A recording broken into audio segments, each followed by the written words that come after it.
siya'y darating, Jesus muling darating.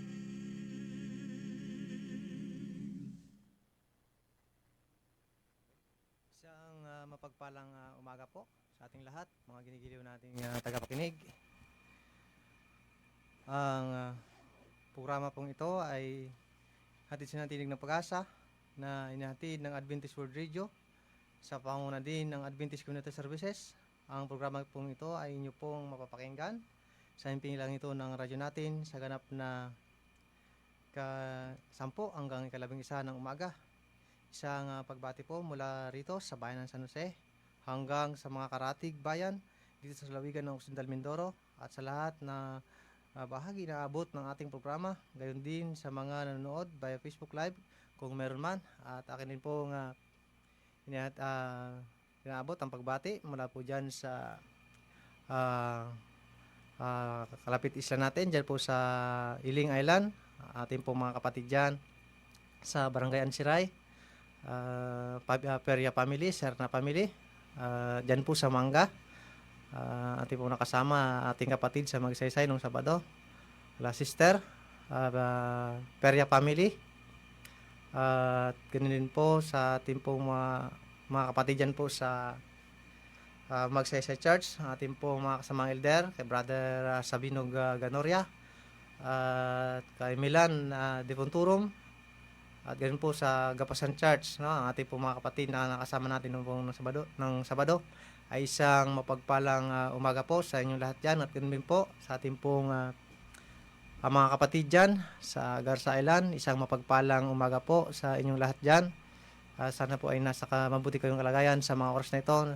Aking pong binabati ang ating pong purok leader dyan kay Brother Florencio Relox at sa kanya pong pamilya, ay Tatay Jinsi, kay ay Brother Anlo Isog at sa kanyang pamilya.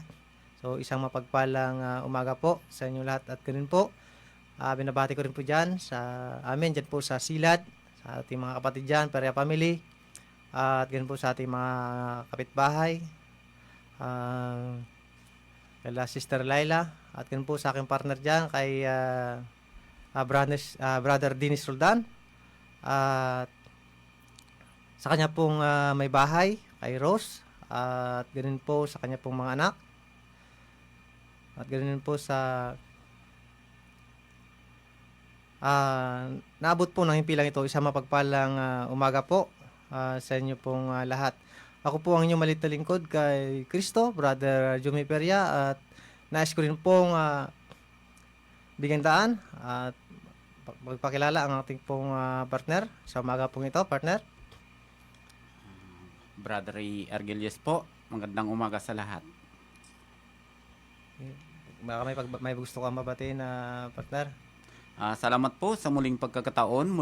Binabati ko rin po ang aking mga kasama dyan sa Banban area. Sa lahat ng mga kapatiran po dyan, magandang umaga po sa inyo. At ganoon din po sa higit sa lahat sa aking may bahay, si Sister Diding Argelius. Nagtitinda po ng mangga dyan sa cruising ng Paklulo. At ganun din po sa aking mga suki dyan sa palengke ng San Jose. Magandang umaga po sa inyo lahat. Ganun din po sa bawat mga kapatiran, sa bawat iglesia, sa lahat na maabot ng istasyon na ito. At ganun din po sa ating pamunuan ng ating bayan, sa ating Mayor Ladaga. Magandang umaga po at 10 ng kanyang mga kasama na mga opisyalis. At yun lang po at magandang umaga po muli sa lahat. Okay, akin din po palang binabati dyan ang aking may bahay, Sister Mila Peria. So bago po tayo magpatuloy sa ating pong pag-aaral sa ilang sandali, tayo po muna ay makakarinig ng isang makalangit na awitin.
tayo po'y manalangin. O Panginoon, mapagpalang Ama, na ang tahanan sa santuaryo ng mga langit. Sa oras pong ito, O Diyos, narito po ang iyong mga lingkod. Sa muling pagkakataon na kami po'y pinapatnubayan mo, makakarating sa himpilang ito, radyo natin. O Panginoon, umaasa po kami na sa pamagitan ng aming pagharap sa iyo ng aming mga sarili, masumpungan lamang ang aming mga timbangan pantay sa iyong paningin. At kung makagayoy, maging karapat-dapat po kami magsambitla ng iyong dakilang pangalan upang purihin ka, luwalhatiin sa espiritu at katotohanan.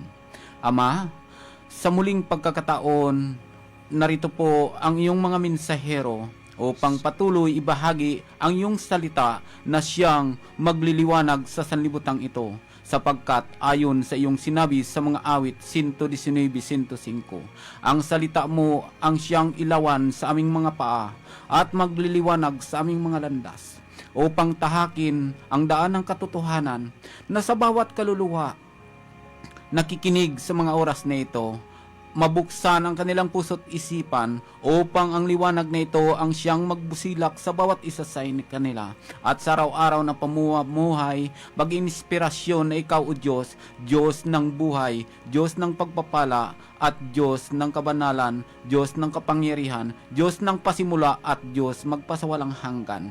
Patnubayan kami ng iyong Santong Espiritu, at ang lahat na ito ay maging pagkain espiritual sa bawat isa sa amin na siyang magpapalakas ng aming pananampalataya, at kung magkagayoy, makakatiyak po kami na makakasama namin ang pangako ng Panginoon diyan sa langit na bayan.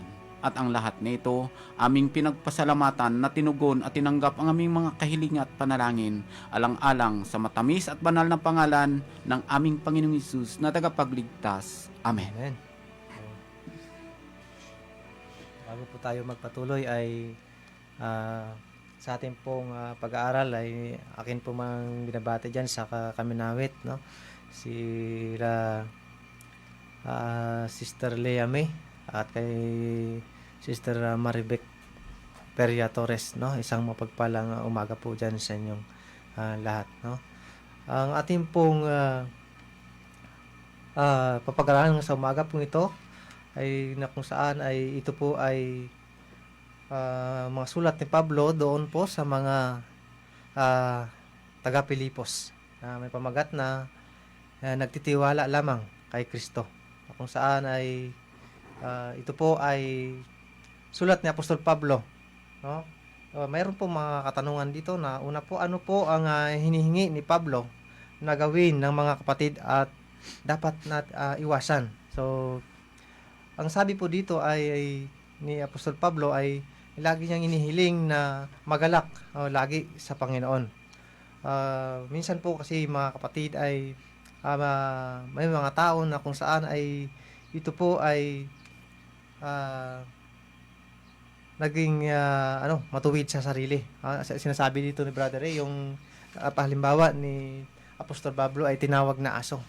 Sa ganito daw pong pag-ugali ay huwag po nating bigyang pansin, dapat iwasan. Kapag po ang isang tao ay nagkaroon ng isang matuwid sa sarili o believe sa sarili, ay malamang Brother Ray, ay lalabas sa kanyang mga labi ay hindi po ito kaya-aya sa ating Panginoon. So ito po ay naging isang kaugalian ni Satanas. So yung mahilig magkumpara, no? Dapat po natin pong itong iwasan, no, na tumitingin sa sarili na mas ako ay mas magaling diyan, no? Ako ay masigasig sa gawain. So ito po pala ay ayon po kay Apostol Pablo ay dapat po itong iwasan, no, mga kapatid, no? Kailangan po ano ang likas ng tao na dapat nating panagumpayan. So nais ko pong basahin po ang Pilipos 3, talata po ay 4 hanggang 7.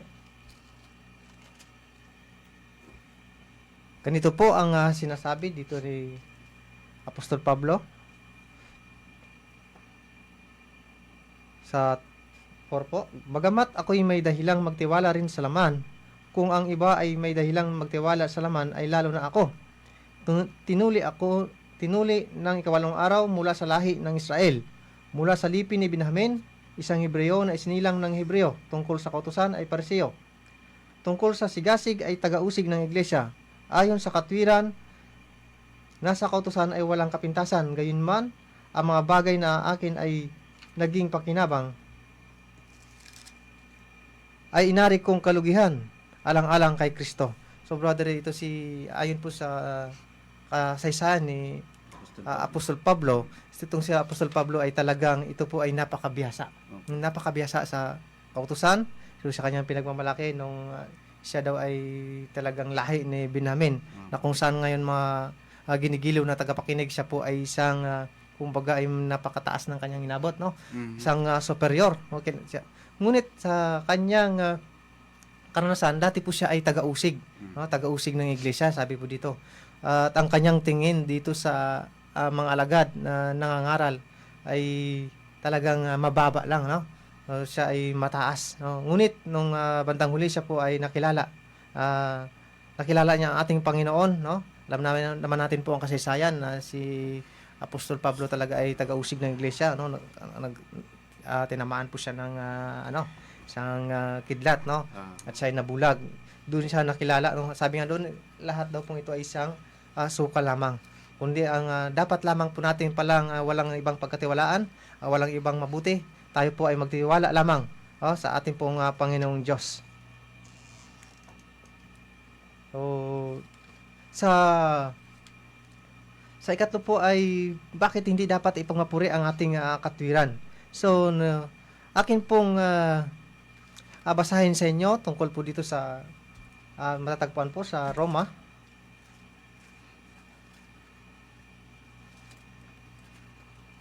Siyete hanggang 12.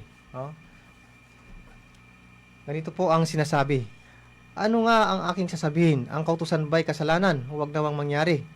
Gayunmay, hindi ko sana nakilala ang kasalanan kung hindi sa pamamagitan ng kautusan, sapagkat hindi ko sana nakilala ang pag-iimbot kung hindi sinasabi ng kautusan, huwag kang mag-iimbot. Ngunit, ang kasalanan, pagkakita ng pagkataon sa pamamagitan ng utos ay gumawa sa akin ng sari-saring pag-iimbot, sapagkat kung walang kautusan, ang kasalanan ay patay. Minsan ako'y nabubuhay, nahiwalay sa kautusan, subalit nang dumating ang utos ay muling nabuhay ang kasalanan, at ako'y namatay. At ang utos na tungo sa buhay ay natuklasan, ito'y tungo sa kamatayan, sapagkat ang kasalanan, pagkakita ng pagkakataon sa pamamagitan ng utos ay dinaya ako, at sa pamamagitan nito ay pinatay ako. Kaya't ang kautusan ay banal, at ang utos ay banal at matuwid at mabuti.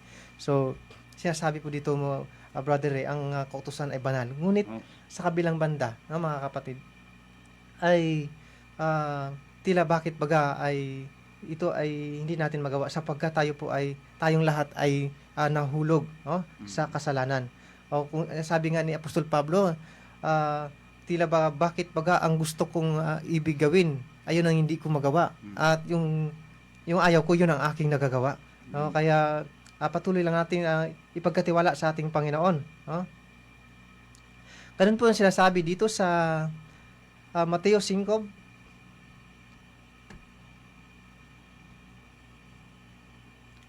Mateo 5, ang talata po ay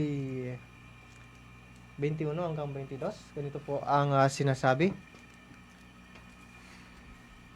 Narinig niyo na sinasabi sa mga tao noong unang panahon, huwag kang papatay, at ang sinumang pumatay ay mananagot sa hukuman.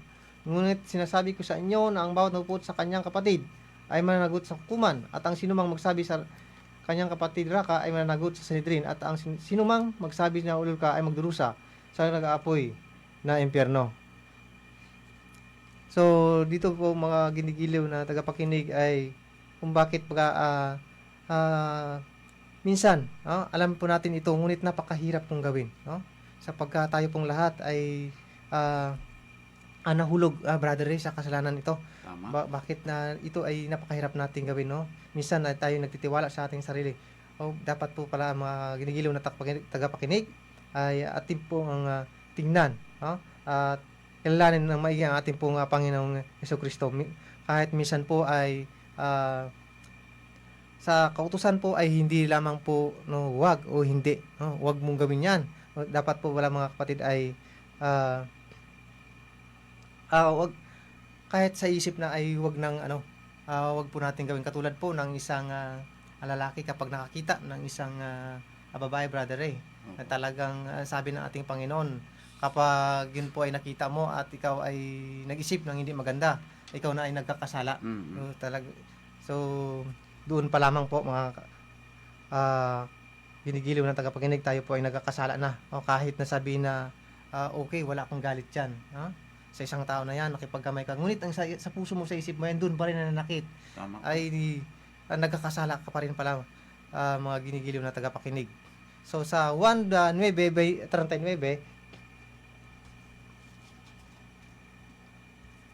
nais ko pong basahin sa inyo sa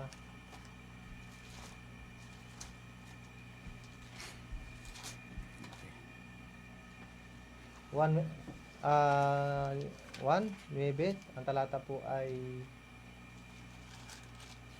29. Ganito po ang sinasabi.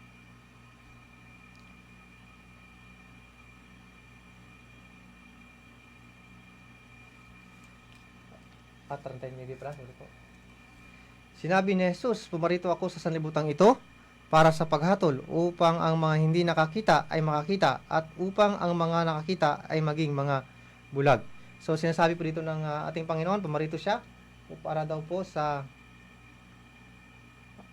ang hindi makakita ay makakita. So at ganoon po ang mga bulag ay makakita, no? Na nagsasabi, naging matuwid sa sarili, na kung saan ay sila pala ay liko, no? Tayo pala ay liko, natin yung kamali. Tayo ay upang makita natin ang ating pong pagkabulag. So sa dapat po ano lamang ang ating maaring ipagmalaki. So Galatia, copy pa kayo basa, brother, sa Galatia 2. Galacia 2 ang 20.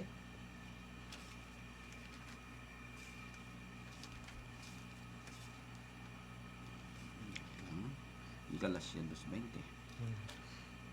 Okay. At ito po ang sinasabi ng talata sa Galacia 2:20 po. Ang sabi niya, ako'y napako sa krus na kasama ni Kristo, at hindi na ako ang nabubuhay, kundi si Kristo ang nabubuhay sa akin, at ang buhay na kinabubuhay ko ngayon sa laman ay kinabubuhay ko sa pananampalataya, ang pananampalataya na ito sa anak ng Diyos na sa akin ay umiibig at ibinigay ang kaniyang sarili dahil sa akin. Yun po ang sinasabi ng talata. Napakaganda po. So yun ang atin pong ipagmalaki, no? Sa kabila kung tayo ay makasalanan, salamat po sa Panginoon na ibinigay niya po ang kanyang bugtong na anak. Amen. Kung saan sa ating katwiran lamang po ay wala po tayong ipagmalaki, kundi ang katwiran na po ng ating Panginoon. Sabi nga po doon sa Isayas, ang ating pong mga katwiran ay parang isang maruming basahan, brother. No, salamat po sa Panginoon. Tayo po ay binigay niya ang kanyang bugtong na anak. So sa ikapat po, ano lamang ang ating kalima po ay bilang Kristiyano, ano ang pinakamalagang gawain ang dapat nating gawin. So nais ko pong basahin sa inyo mga ginigiliw na tagapakinig sa Pilipos chapter 3, 10 hanggang 16. Ganito po ang sinasabi, upang makilala ko siya at ang kapangyarihan ng kanyang muling pagkabuhay at ang pakisama sa kanyang mga kahirapan, na ako'y matulad sa kanya sa kanyang kamatayan, upang aking makamit sa anumang paraan ang muling pagkabuhay mula sa mga patay. Hindi na ito'y aking nakamit na o ako'y sakdal na, kundi nagpapatuloy ako upang iyon ay aking maabot, kung paanong ako ay inabot din ni Kristo.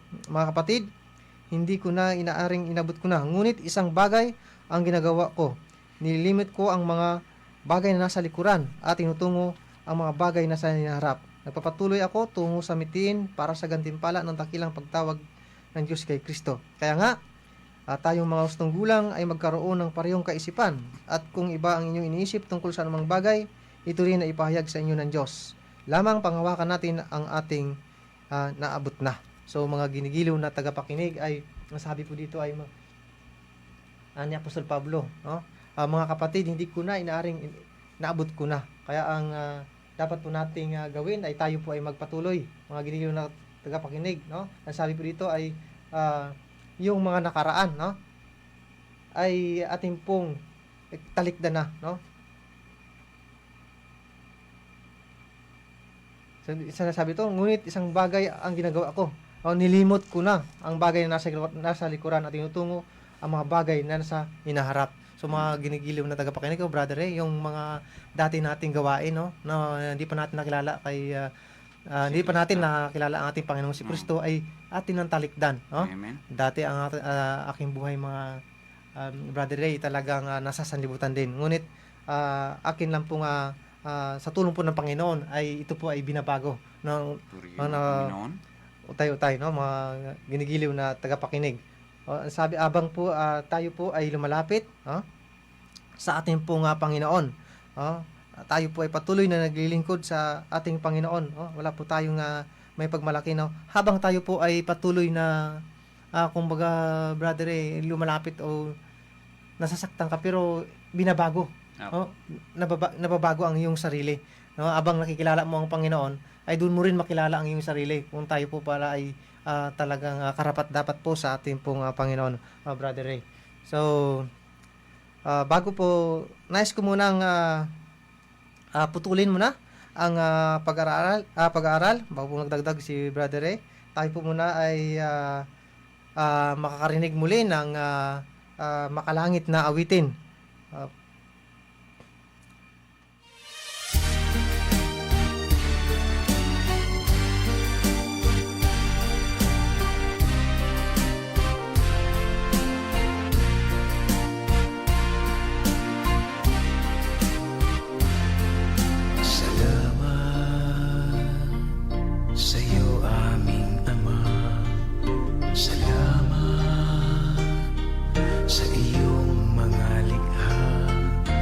Salamat sa liwanag ng araw at buwan. Salamat sa iyo, O Diyos.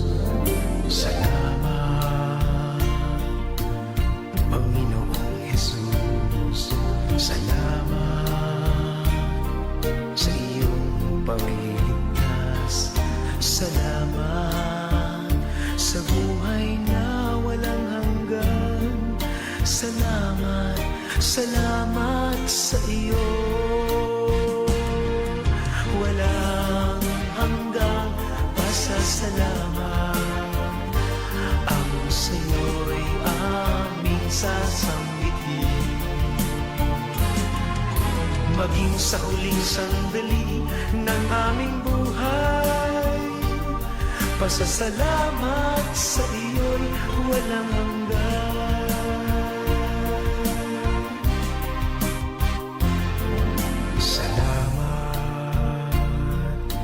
Espiritong banal, salamat sa liwanag ng buhay. Salamat sa walang hanggang patnubay mo. Salamat sa iyo, Diyos. Salamat sa mga magulang ko. Salamat sa mga kapatid ko. Salamat sa lahat ng kaibigan ko. Salamat, salamat sa iyo. Walang hanggang pasasalamat. Ang sa iyo'y aming sasambitin. Maging sa huling sandali ng aming buhay, Pasasalamat sa iyo'y walang hanggan.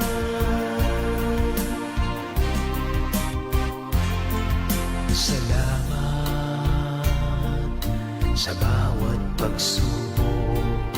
Salamat sa tibay ng loob. Salamat sa landas ng pagbabago. Salamat sa iyo, O Diyos. Salamat sa wagas na pag-ibig mo. Salamat, inibig mo ako. Salamat sa bawat taong nagmamahal. Salamat, salamat sa iyo. Walang hanggang pasasalamat ang sa'yo'y aming sasangbitin. Maging sa huling sandali ng aming buhay, pasasalamat sa iyo'y walang hanggan. Walang hanggang pasasalamat ang sa'yo'y aming sasangbitin. Maging sa huling sandali ng aming buhay, pasasalamat sa iyo, pasasalamat sa iyo, pasasalamat sa iyo'y walang hanggan. Walang hanggan.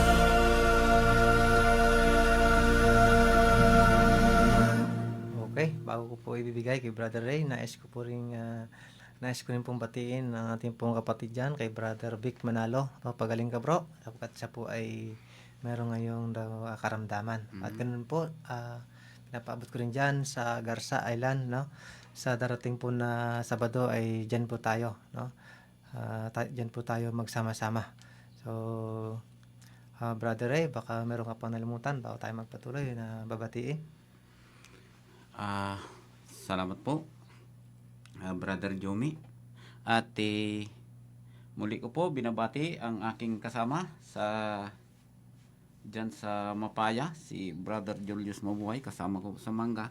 Ay nadatnan kami kanina sa bahay kasi nag-worship ka ako. Hayaan mo ka ako mamaya, babatiin kita sa radyo. Ayan po. At ganun din po sa kasamahan natin, sa ating mga leader dyan po sa lugar ng Magarang, si Brother Magbanwa. At marahil ay may mga kapatiran po kita nga panyaya ng pagbati, ngunit kung minsan ay hindi natin mabanggit, ano po. At ang ating mga kapatid diyan din po sa Barangay Pornaga, ano po, sa Celestri Family, ayan po, tuwing Lunes ay nakikinig po sila sa himpilan ng radyo natin sa ating mensahe. Ayan po. Nagpapasalamat din po sa ating kapatid kay Sister Elsa Guyo at sa kanyang pamilya. Sister Elsa, salamat po sa pagtitiwala na binigay niyo po sa amin ang gawain pong ito.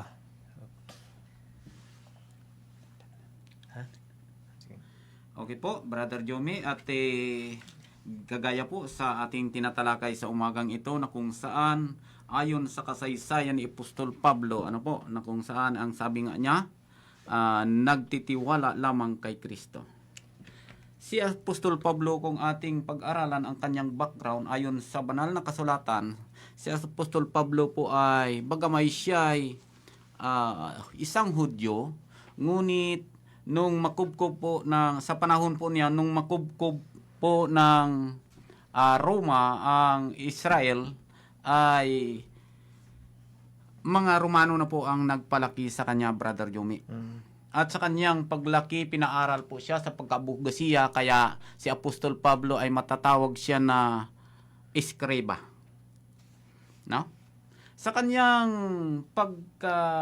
habang siya ay lumalaki, nahubog po siya sa isang reliyosong tao na kung saan ang kanyang pananampalataya ay ganun na lamang kalalim. Kaya sa kanyang panahon, kung ating napapansin,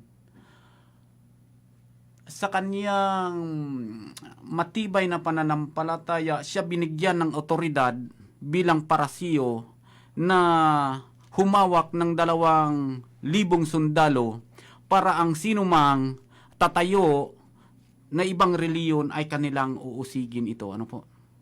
At sa pagkakataon na yan, dahil sa kanyang pananampalataya, ang sinumang lalabag sa reliyon na kanyang kinagisnan ay kanilang hinuhuli,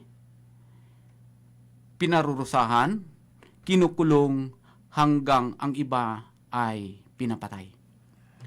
At dumating sa punto na kung saan, habang naglalakad sila sa daan patungong Damasco, ay bigla na lamang siya ay tinamaan ng nakakasilaw na liwanag na ayon nga po sa iyong sinabi, Brother Jumi, ay ito'y parang kidlat. Ano po? At doon niya napagtanto na sa kabila ng kanyang kapangyarihan, sa kabila ng kanyang lakas, hindi nakakilos ang kanyang 2,000 na security. Siya ay bumagsak at doon niya napagtanto na ang kapangyarihan na kanyang tinataglay ay hindi makakatayo sa kapangyarihan na tumama sa kanya. Actually, kung ating pag-aralan ang liwanag na tumama sa kanya, ito'y liwanag ng katotohanan. Ano po?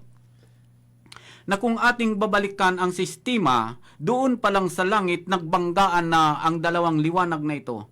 Kung ating babalikan yung Henesis na kung saan ayon sa Isaias, si Lucifer tinatawag din, may taglay din siya na liwanag na kung saan ayon sa Isaias siya tinatawag na tala sa umaga. No?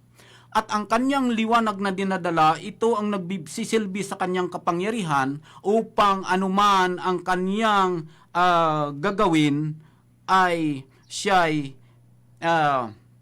makagagawa sapagkat ang liwanag na ito ang kanyang kapangyarihan at ito ang otoridad na binigay ng Panginoon sa kanya. Ngunit humantong sa isang banda na kung saan sa kanyang kaningningan, napagtanto niya siguro na marahil ay lahat na sa kanya na, magliban na lamang naabutin niya ang trono ng langit.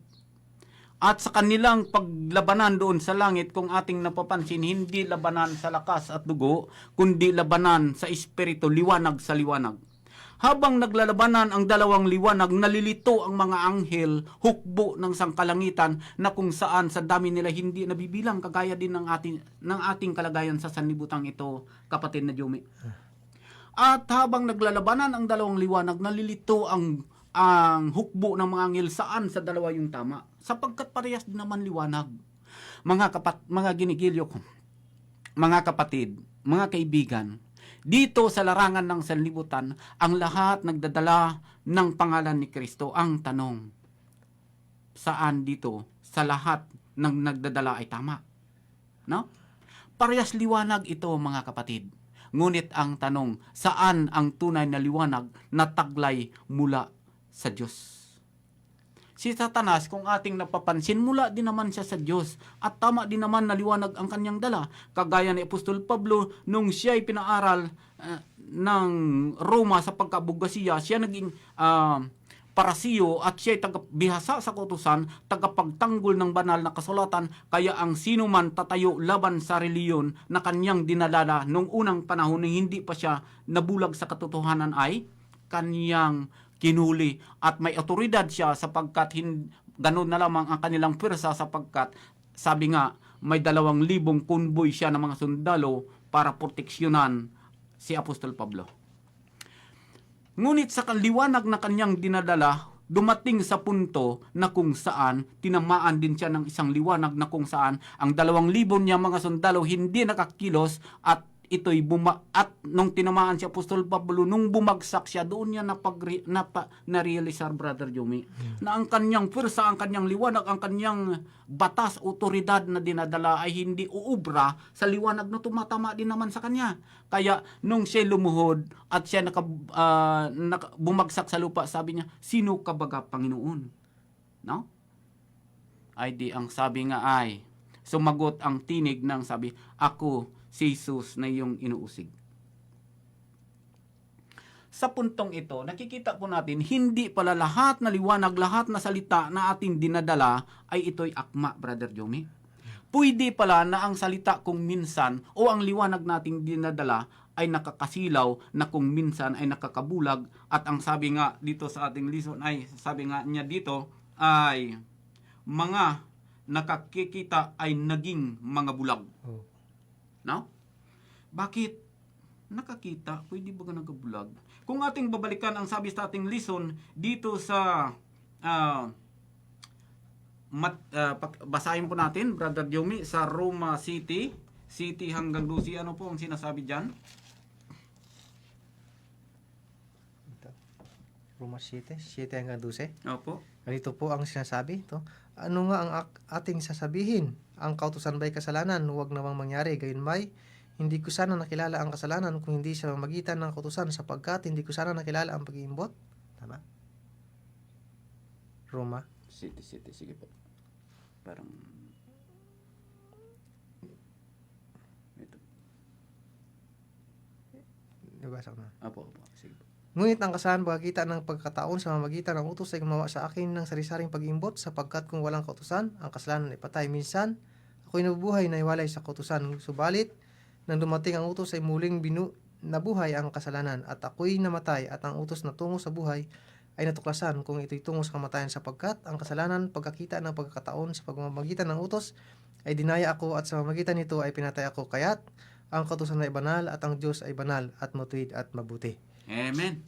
Tingnan po natin ang punto ng talata.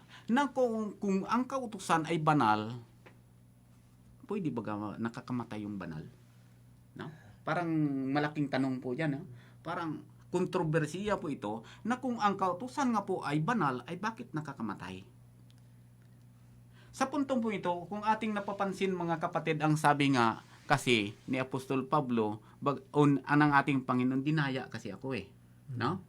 Kung ang kautusan sana ay banal, hindi ito pwedeng pumatay o nakakamatay sapagkat ay banal nga at matuwid at mabisa ika nga. Pero bakit namatay? Sapagkat may dalawang kautusan pala, Brother Jomi, no? Na binabatayan. Ibig niya sabihin, kautusan pala ito ng tao at ang kautusan ng Diyos. Ang kautusan ng Diyos ay perpekto sapagkat ang Diyos ay perpekto. Ngunit ang kautusan ng tao ay kung minsan ay sabi nga utos ng tao, sinsay kung minsan. Kasi natural ang tao, hindi niya pwede pantayan yung kautusan na tinataglay ng Diyos, baga may kinukopya ng tao ang utos mula sa banal din na kasulatan. Maging ang ating mga abogado dito rin nagbabase sa Biblia, no? Kapag nagharap po sila sa hearing sa korte. Ngunit ang kautusan ng tao ay, sabi nga ay may sala sa pagkatao nga po, hindi perpekto no? At ang kautusan ng Diyos ay banal sapagkat ang Diyos ay perpekto. Ngunit ang kautusan din ito ay siya ay dumaya sa kanya kung bakit sa kanyang kaperpektuhan ay nadaya siya at ito ang pumatay sa kanya. Kaya sabi ko, pwede bagay yung kung utos ay banal, nakakapatay? Hindi. Totoo yan mga kapatid. Hindi din naman magliban ng utos ng tao sapagkat ang tao kasi, ang sabi nga ay, kapag masuhulan mo yan, ay gumagawa ng hindi karapat-dapat. Ngunit ang Diyos hindi natin kaya bayaran, kaya ang Panginoon, ang tama ay tama at ang mali ay mali. Hindi na pwede baluktutin ng kautusan ng tao ang kautusan ng Diyos. Pero ang tanong, bakit pumayag naman na patayin? Sapagkat ay alam naman niya, nasa katuwiran siya. Ay ang sabi nga ay, dahil nga ay sa pagsunod niya, inaari niyang na may kabanalan, baga may hahantong sa kamatayan, tatanggapin pala niya ito, Brother John. Ngayon, ang sabi nga ay, na kung ating titingnan dito sa 1 Corinto 30, Brother Jomi, ano? Ang sabi nga po niya dito, datapwat sa kanya kayo'y nangasa kay Kristo Jesus na sa atin ay ginawang karunungan mula sa Diyos. Ibig sabihin, ang nagdadala o ang nagpapatupad ng tamang kautusan dapat sa karunungan, hindi sa karunungan na taglay ng tao, kundi dapat sa karunungan na mula sa Diyos. No? Nang sabi niya kung sa ating pagpapatuloy, ang sabi ay at katuwiran at kabanalan at katubusan. Na kung tunay na kautusan ang kanyang dinadala at ito'y mula sa Diyos, ito ang kautusan ito'y maging marunong na kung saan sa karunungan nito hahantong siya sa katuwiran, hindi karunungan ng tao, hindi katuwiran ng tao, karunungan ng Diyos, katuwiran ng Diyos, kabanalan sa Diyos, at ang Diyos mismo na ito ang siyang magtutubos sa bawat isa sa atin. Kaya kung minsan, kapag nagtiwala tayo sa tao, ayon sa Jeremias 17:5, pakibasa nga, Brother Yomi. Medyo ipahapyaw lamang po natin ito sapagkat mahirap pala magtiwala sa tao. Ano po? Magliban nga ang sabi nga, ang pamagat nga ng ating lesson ay magtiwala po lamang kay Kristo.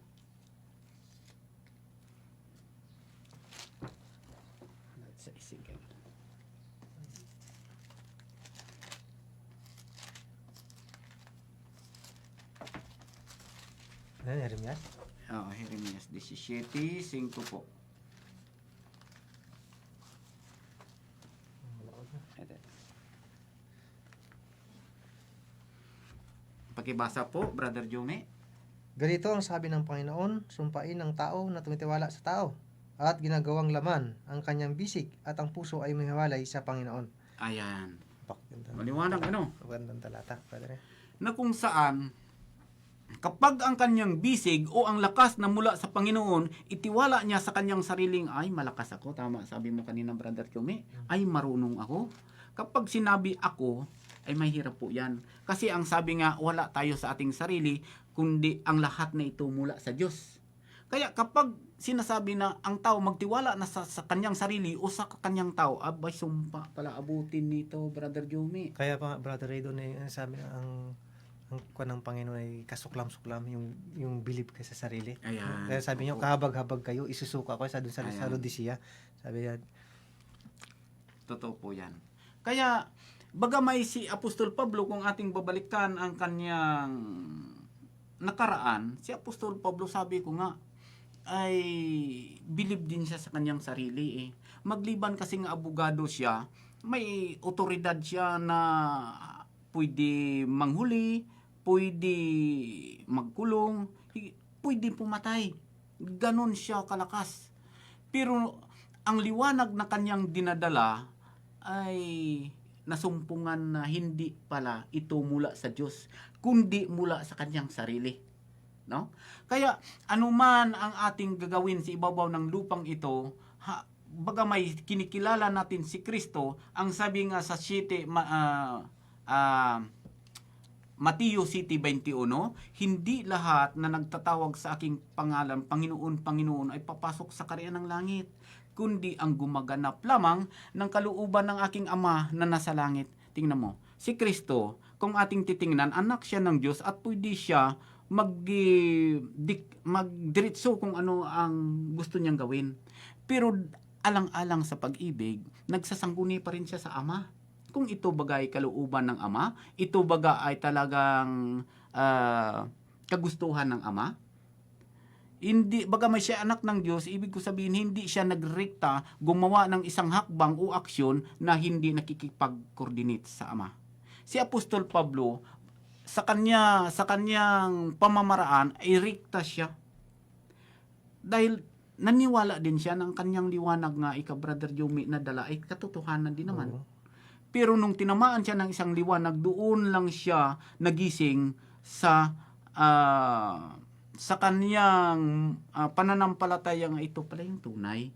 Ito pala yung tunay na Diyos at ito palang tunay na Kristo, na kung saan ay Minsan nakakalungkot, kaya sabi nga marami ang nagsasabi sa akin, Panginoon, Panginoon, pagtapos hindi din naman pala tama.